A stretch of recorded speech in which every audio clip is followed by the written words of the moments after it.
Salut tout le monde, aujourd'hui les gars, je vais vous raconter une terrible histoire qui s'est passée en 1993. L'histoire d'une joueuse qui devait triompher sur le tennis féminin et s'est retrouvée à l'hôpital à cause d'un dégénéré. Aujourd'hui, je vais vous raconter l'histoire de Monica Seles, du rêve au cauchemar. Monica Seles est née à Novi Sad, en Yougoslavie, durant une époque assez trouble, et on verra pourquoi, dans les années 90. Elle commence le tennis à l'âge de 5 ans, elle voulait ressembler comme son père qui jouait au tennis, et comme son frère qui avait un très bon niveau en junior. On remarque tout de suite que Monica Seles a un énorme niveau de jeu, qui part dans les tournois régionaux, dans les tournois nationaux. Et un jour, elle part aux États-Unis pour faire l'Orange Bowl et elle gagne l'Orange Bowl à 11 ans, 12 ans. Et un gars très connu la remarque, un gars qui s'appelle Nick Bollettieri, qui a créé une des plus grandes académies pour les tennisman, dont étaient formés le très célèbre André Agassi, les sœurs Williams, Jim Courier et énormément d'autres tennisman qui ont réussi professionnellement. Donc c'est tout bonnement que Monica Seles va part s'entraîner à la Nick Bollettieri. Nick Bollettieri tombait amoureux de son jeu, un jeu quelque peu spécial. Pourquoi quelque peu spécial? Parce qu'en fait, elle utilise un revers à deux mains, mais aussi un coup droit à deux mains. C'est très novateur dans le tennis. On est dans les années 85. Là, à cette époque-là, dans les années 85, et le tennis, c'est quand même un coup droit normal et un revers à une main. Tu pouvais avoir des revers à deux mains qui arrivaient de plus en plus. C'était rare, des coups droits à deux mains. Monica Seles choque surtout par sa puissance de balle. Elle commence à 14 ans professionnelle à Botta Raton, dont de nombreuses joueuses ont joué. Elle bat la 31e mondiale Eren Kessie. À 15 ans, en 1989, elle remporte son premier tournoi à Houston et elle va jusqu'en demi-finale de Roland Garros face à l'intenable Steffi Graf. Totalement des autres joueuses parce qu'elle a une puissance immaculée en elle. Une femme qui prend très tôt la balle, qui est aussi complète en revers qu'en coup droit, qui ne rate très peu et qui détruit tous ses adversaires sur son passage. L'année 90, c'est l'année du Graal. À seulement 16 ans, elle remporte Roland Garros devant Steffi Graf, une véritable effrontée. On rappelle qu'en 88, Steffi Graf gagne 4 grands chelems et un grand chelem doré. C'est la plus grande joueuse actuellement. Elle roule sur le circuit, une jeune effrontée telle que Monica Seles arrive pour la battre. Un paradigme est en train d'être modifié dans l'histoire du tennis féminin. Steffi Graf, qui jouait en revers coupé avec un très beau coup droit, s'est martyrisé la gueule par la puissance de Monica Seles. Ça, totalement dingue. Monica Seles qui aura du mal à seulement 16 ans de gérer cette nouvelle fame, de gérer cette nouvelle célébrité, parce que logiquement, les journalistes viennent la voir, les marques viennent la voir, elle fait de plus en plus de placements de produits, elle passe dans de nombreux journaux, elle passe dans de nombreuses revues de magazines, elle fait plusieurs shootings photos, et elle, pour elle, tout ça c'est un peu bizarre, désorienté, puisqu'elle voulait juste jouer avec ses amis, jouer au tennis, parce que ce qu'elle kiffe c'est jouer au tennis, ce qu'elle rêve c'est jouer au tennis, c'est le meilleur endroit où se trouve, c'est être sur un court de tennis, à la différence d'un certain André Agassi, qu'on verra dans une prochaine vidéo. Je reviens. Donc après au Roland Garros 90, elle a quelque peu du mal à retrouver son niveau. Logique, après une telle ascension, il faut essayer de garder son niveau. Les joueuses connaissent un peu comment elle pratique son tennis. Elle est toute jeune, il y a de l'argent qui arrive en masse. Elle est quelque peu déstabilisée. Mais ce n'est pas pour ça qu'elle va. Puisqu'en 91, elle est la reine sur le circuit féminin. Le 11 mars 91, elle devient numéro 1 mondial. La plus jeune joueuse à être numéro 1 mondial. Elle explique dans une interview selon le New York Times: je me demandais ce qu'il adviendrait de moi si j'atteignais pas la première place. Est-ce que je ne serais qu'une autre? Je ne suis pas sûr du mot. Espoir déçu, mais maintenant je l'ai fait. Si je conservais cette position, je dois continuer à gagner des tournois. Sinon, je pourrais être la numéro 1, la plus brève de tous les temps. Elle a délogé Steffi Graf de cette première place, qui est occupée depuis 1987 et donc 186 semaines au classement de la WTA. Et en 91, une défaite en 56 rencontres. Elle gagne les 3 tournois du Grand Chelem sur 4, Open d'Australie, Roland Garros, US Open. Malheureusement, elle se prend les pieds à Wimbledon 92 face à encore l'intenable Steffi Graf. L'anecdote intéressante, c'est qu'Agassi voulait faire une petite danse avec Steffi Graf, mais malheureusement en 92, ils ont arrêté les balles dansant à Wimbledon. Bien sûr, elle remporte le Masters féminin en 91 et en 92. Entre 90, 91, 92, 93, elle remporte le Grand Chelem et devient la nouvelle reine du circuit, elle qui va tout détrôner, tout triompher, et qui sera peut-être la meilleure joueuse de tous les temps. Le 30 avril 1993, au 3e tour, quelque chose de grave va se passer au tournoi de Hambourg. Tournoi de Hambourg, tout le monde était pour l'Allemande Steffi Graf, logique. Monica Seles au 3e tour affrontait la Bulgare Magdalena Maleva. C'était un match quelque peu serré, entaché de fautes de Monica Seles, qui n'était pas dans un bon jour. Magdalena la voit et il se rend compte que c'est possible de faire quelque chose ce jour-là. Que tout le monde veut détrôner Seles parce que c'est l'imbattable de ce moment, c'est l'invincible en ce moment. On se demande comment on peut la détrôner. On sent que c'est un jour quelque peu spécial. Les fans sont contre Monica Seles, logique, ils vont être pour l'outsider, qui est Magdalena Maleva. Et de plus, surtout que c'est en Allemagne, le pays de Steffi Graf, la grande rivale de Monica Seles. Les supporters allemands n'aiment pas les cris stridents, n'aiment pas la lourdeur des balles de la jeune Monica. Malgré ça, Monica gagne 1-7-0, 6-4, 4-3. Se repose sur son banc, désaltéré quelque peu. L'image montre tout le cours, l'image est une image panoramique. Et d'un seul coup, on entend un cri strident de la part. Que c'est? Une joueuse? Un spectateur qui a fait un malaise? La caméra revient sur le match, sur le court. On voit Monica Seles se lever et se tenir.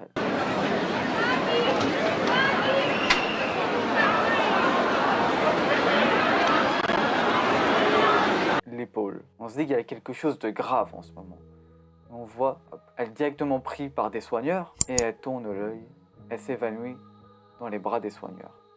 Au loin, on voit un homme vêtu d'une casquette baseball, d'une chemise bleue ayant des goûts un petit peu original, se faire attraper par des spectateurs. On ne comprend pas qu'est-ce qui se passe. On est un peu interloqué. Qu'est-ce qui se passe? Pourquoi Monica Seles est en train de s'évanouir sur le milieu du court? Pourquoi? Et là, on aperçoit que l'homme vêtu d'une chemise bleue exotique avait un couteau d'une longueur de 22 cm dans ses... On comprend tout de suite qu'il y a eu agression. L'homme a visé Monica Seles. Monica Seles disait dans un quotidien du Bild: « J'avais le souffle coupé. La douleur est venue quand quelqu'un a appuyé la main sur mon dos. C'était comme dans un brouillard. Cela avait irréel. Je n'avais pas compris ce qui m'a arrivé. » Monica Seles sera emmenée directement aux urgences. Et on passe à ça de près à la chose fatale qui aurait pu la paralyser. On est passé à 1 cm. Le coup de couteau touche son omoplate gauche, qui la paralyse à vie. Heureusement que cette blessure n'a pas été fatale, mais n'a pas été grave, puisqu'au bout d'une semaine, la douleur a été guérie. Mais malheureusement, ce n'est pas des séquelles physiques qui lui restent, c'est des séquelles mentales. Et on verra qu'après, elle aura bien du mal à réussir et à revenir au tennis. Mais avant, je vais vous parler de cet homme, de ce fan complètement inconscient qui a essayé d'assassiner Monica Seles. Cet homme, c'est l'homme Günther Pache, fanatique de Steffi Graf. Steffi Graf qui est, entre autres, la rivale de Monica Seles. Cet homme était complètement un peu dérangé, un peu fou, un peu loco en espagnol comme on dit. Il accrochait des posters d'elle sur des murs, la vénérait plus que Dieu. Il a même créé un hôtel religieux, avec plein de photos d'elle à côté. Cet homme était d'une extrême timidité, avait très peu d'amis, n'avait pas d'amis tout court, regardait les matchs de Steffi Graf. En 1985, il découvre cette jolie blonde, il tombe directement amoureux de son corps et de son jeu. Il achète un magnétoscope très cher pour enregistrer, alors que c'était interdit dans l'Allemagne. Ce fan complètement fou envoyait des lettres à Steffi Graf, envoyait des lettres à sa mère et de l'argent pour qu'elle achète des fleurs pour Steffi Graf. Il part même de son travail à cause des moqueries et de son attache envers Steffi Graf. Puisque je ne l'ai pas dit, mais c'était un ouvrier. Et après s'être fait virer dans les années 90 de son travail, son obsession devient encore plus forte. À chaque victoire, il pleure pour les grosses victoires de Steffi Graf. À chaque défaite de Steffi Graf, il tombe en dépression. Il peut en repenser tous les jours. Il a des insomnies avant les matchs. Il regarde sans cesse les matchs de Steffi Graf. Ne sort plus de chez lui. Il est devenu complètement fou, comme sous emprise d'un démon. Mais un jour, malheureusement, en 1990, à Hambourg, en Allemagne, l'intempétueuse Monica Seles arrive, 16 ans, et balaye Steffi Graf 6-3-6-4. C'était la reine du tennis qui a remporté tous les grands chelems, se fait balayer par une petite jeune. Et c'est à partir de ce jour-là que Günther Pache se dit « Je vais faire en sorte que Monica Seles ne rejoue plus au tennis. » Mais pas la tuer, mais la blesser assez forte pour que Steffi Graf redevienne championne. Donc il prépare précautionnement tout ce qu'il fait, son plan. Il aborde tous les jours son plan pour agresser Monica Seles. Les jours passent, son hystérie le dépasse. En 1993, tournoi de Hambourg, il prend un couteau de 22 cm pour couper de la saucisse, couper du saucisson. Il pose plusieurs plans, il dit est-ce que je vais le mettre dans un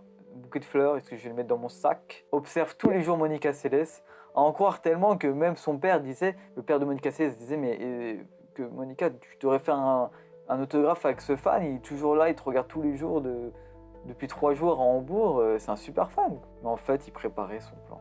Il préparait là. Et il attendait jusqu'au 3e tour, à 6-3, 4-3, prend le couteau de son sac. Pendant la pause, asséne un coup de couteau dans l'épaule de Monica Seles.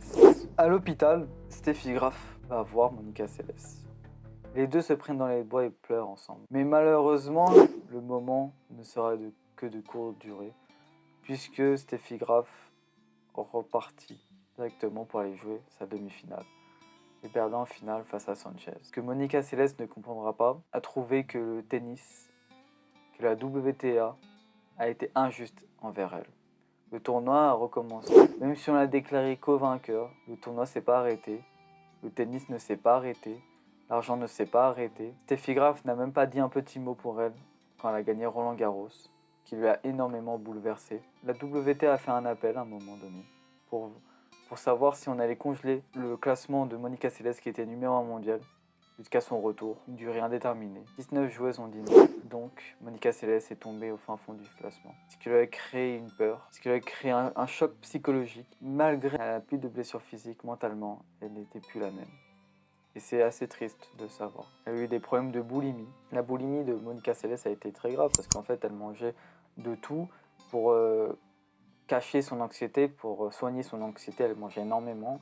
Elle a pris plus de 10 kilos et c'était très dur pour elle quand elle est revenue au tennis en 1995 parce que en fait, elle se blessait de plus en plus et qu'elle était trop lourde en fait pour jouer au tennis. Tous les sorts qu'elle a eu, quoi, la mort de ses parents, cette agression, cette peur, transmise dans la bouffe comme pas mal de gens le font. C'est à partir de cette joueuse-là et de cet événement-là qu'on a remarqué que le système mental était très important dans le tennis actuel. Et que depuis des coachs psychologiques, à son retour, elle avait eu peur. Elle fait des cauchemars d'un homme, de Günther Pache, qui l'assassine dans son dos, fait des terreurs de nuit, a peur de jouer en public.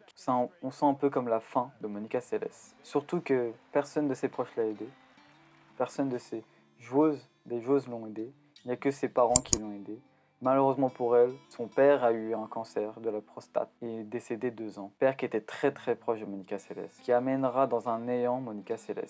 Malgré ça, Monica Seles est une grande joueuse. Cette Yougoslave qui a pris la nationalité américaine en 1994 parce qu'il y avait des conflits dans la Yougoslavie et elle ne voulait pas s'interférer dans ces conflits. Elle a décidé de rejouer au tennis. Elle revient le 29 juillet 1995 dans une exhibition à Center Atlantic et battra Narva Temiva qui dira Monica Seles est revenue et elle n'est pas là pour faire de la figuration. Le premier tournoi qu'elle jouera, Monica Seles, le remportera. Malheureusement, elle perd la finale à l'US Open 1995. Monica Seles retrouve son jeu, fait peur à ses adversaires et de plus, elle remporte son 9e Grand Chelem en 1996 à l'Open d'Australie. Ceci est magnifique. 28 mois après, elle est revenue. C'est une marque de force mentale qu'elle a réussi à faire. Elle fait de nouveaux peurs aux adversaires. Et tout ça, c'est bravo Monica d'avoir subi tout ça et d'être revenue à un super niveau. Malheureusement, le monde du tennis a changé. Elle ne retrouvera pas son niveau d'antan. Surtout que des jeunes joueuses comme Hingis, les sœurs Williams, Lindsay Davenport arrivent sur le circuit avec un jeu encore plus puissant que Monica Seles. Et elle quittera en 2003 à Roland Garros sa carrière. Carrière qui aurait pu être différente s'il n'y aurait pas eu cette agression meurtrière, je le dis. Elle aurait peut-être été la plus grande joueuse de tous les temps. Malgré ça, elle a une énorme carrière. Elle a 9 grands chelems. Il lui manque que le Wimbledon pour faire le grand chelem calendaire. Elle arrive en Hall of Fame en 2009. Quant à Steffi Graf remportera la ligne. Après le coup de poignard de Gunther Parche, remportera 11 de ses 22 grands chelems après 1993. Deviendra une des plus grandes joueuses de tous les temps. Mais est-ce qu'elle aurait vraiment pu avoir ses 22 grands chelems s'il y aurait encore eu Monica Seles? Et le dernier, Gunther Parche. Gunther Parche restera 6 mois en prison. Il sortira vite parce qu'il n'a pas été inculqué. Pour coup, il est plus sûr. On lui déclara qu'il est dérangé mentalement, qu'il a des problèmes mentaux et qu'il n'a pas voulu tuer Seles, qui détruira encore Monica Seles. Elle a continué sa vie dans sa petite ville natale, à graffer des posters de graphes, à faire son boulot d'ouvrier et mourira dans une maison de retraite, une crise cardiaque. Je voudrais parler de quelque chose totalement un peu différent, mais c'est pour parler des fans, parce que finalement c'est un fan un peu dérangé mentalement, qui a été là, qui a été présent, qui a commis cet acte. Mais je peux faire un parallèle en disant que les fans de tous les sports et des réseaux sociaux sont des fans, pour beaucoup, ne sont pas des vrais fans de sport et de tennis, sont plus fans d'un seul joueur. Avec cette rivalité des 3 GOAT, c'est clairement du fanatisme qui l'emporte, quitte à insulter les autres fans d'autres joueurs, quitte à vouloir peut-être que l'autre se blesse, imaginons un supporter de Djokovic veuille qu'un supporter de Nadal se blesse et inversement, ou Federer. Les spectateurs sont des fans d'un joueur et plus fans de tennis, quitte à ne plus regarder le tennis, à ne pas regarder les autres joueurs, avoir du mépris pour les autres joueurs. Et je trouve ça un peu dommage parce que dans un monde actuel, on compare toujours les stats, on a toujours été, même les journalistes sont les premiers à mettre des stats, à dire qui est le vrai GOAT, à poser des débats, poser des questions en conférence de presse, en parlant toujours de ses rivaux. Mais est-ce qu'on ne pourrait pas parler du système mental, on ne pourrait pas parler d'autre chose que ça? Parce que déjà, les joueurs c'est assez dur pour des joueurs de tennis qui sont en solitaire, mentalement. C'est déjà assez dur pour eux de gagner un match, de résister à toutes ces défaites, à cette montagne d'argent. Pourquoi les journalistes ne parlent pas d'autre chose? Et ces fans invétérés de leurs joueurs devraient avoir plus de respect pour les autres joueurs et aimer le tennis au lieu que des joueurs. Parce qu'on voit clairement que voilà, les 3 vont arrêter et il y a d'autres joueurs qui arrivent comme Alcaraz et Sinner et c'est un grand bien. Mais des gens sont obligés de critiquer. Et je trouve ça dommage. Et je fais un appel, je voudrais que les gens respectent les joueurs. Les gens respectent que quelqu'un casse sa raquette. Les gens doivent respecter que mentalement c'est compliqué pour des joueurs. Que tous les jours ils se prennent des insultes par des mecs inconnus. Ils doivent tous les jours se battre à l'entraînement, d'aller tous les jours pour s'améliorer. Certes, ils gagnent une grande somme, mais c'est compliqué. Parce qu'on serait à leur place, on n'aurait pas réagi. On aurait déjà lancé nos raquettes 5 fois, on aurait déjà insulté l'arbitre. Du coup, bravo aux joueurs. Vraiment, honnêtement, bravo aux joueurs de tout ça. Bravo aux joueurs de se contenir, d'apprendre de la méditation. Bravo aux joueurs. Bravo aux joueurs parce que vous êtes une fierté en fait. Vous êtes un peu une fierté pour le tennis. Une fierté pour l'être humain parce qu'on peut voir qu'on peut se prendre des insultes mais on résiste et vous ne dites rien. Ayons plus de respect.